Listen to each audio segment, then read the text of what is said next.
A Facebook message referencing the Ku Klux Klan and the Aryan Brotherhood lands a woman in jail.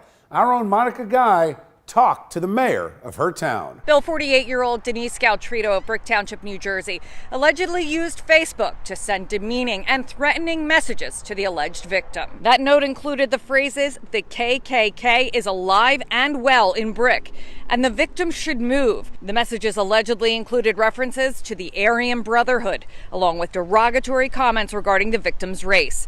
Mayor John Ducey told me the alleged messages are not reflective of the community. To read those comments about the bias, intimidation, and I was surprised that it would exist here in town. The mayor also said there isn't any hate group that's active in the township. It's a high school thing. It's the brick side versus the brick memorial side, but nothing when it comes down to racial tensions such as involving the KKK or anything like that. I reached out to Scaltrito on Facebook Messenger, but did not get a response.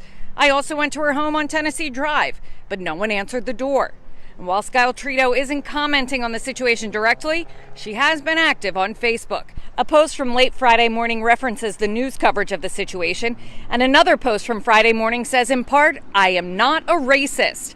A post from Thursday shows a picture of a black doll carrying fruit. The comments under it read in part, "I made a big mistake, but they didn't need to run to the cops so fast."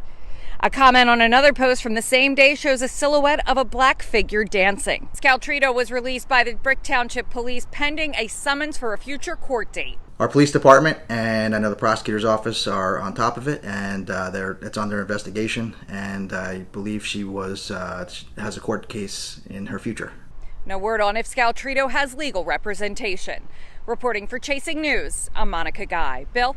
Thank you, Monica. All right, let's bring in tonight's A-plus panel. We are joined by social commentator Lisa Durden. Good to see you, Lisa. Of course. And Bob Bianchi, back with us, former prosecutor and now defense attorney. Good to see you, Bob. Bill. Lisa, I'm going to start with you on this. To me, this is way beyond bias, race, etc. There seems to be something very wrong here. There's an anger issue, and social media is just an easy outlet for it. What's questionable to me is this big brouhaha that Mark Zuckerberg made about a week or so ago about he's taking down all of these white supremacist pages and these racist pages, and he's taking people's pages down. She sent this to somebody in their inbox. In their direct message. About right? the KKK, and I went on her page as of minutes before this broadcast, and her page is still up. Mark Zuckerberg, why is Denise Scaltrito's page still there? Well, to that point, though, Bob, there's a bit of a double standard on Facebook, too. I mean, I've heard from a lot of conservatives, a lot of people that say, a lot of political speech being edited out and taken down, hunters, other, legal activities being discriminated against on Facebook.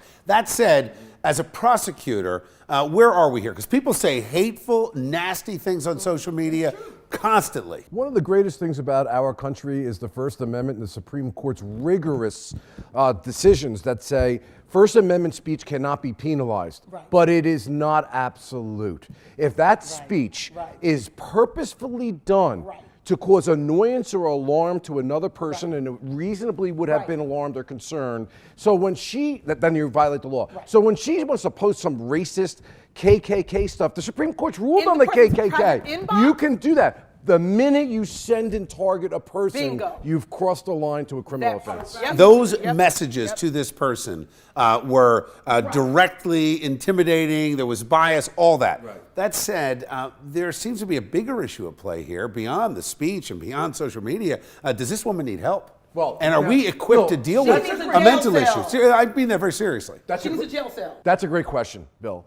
The first piece is that it has to be done purposefully. But as prosecutors, we then look into the person's background. And a good defense attorney is probably going to bring out that there's mental health issues here, addiction issues. What I'm saying is there should be punishment, but that punishment will probably be more reasonable if she needs services. She needs prison and help while she's there. She may need help. I think she's certifiable, yeah.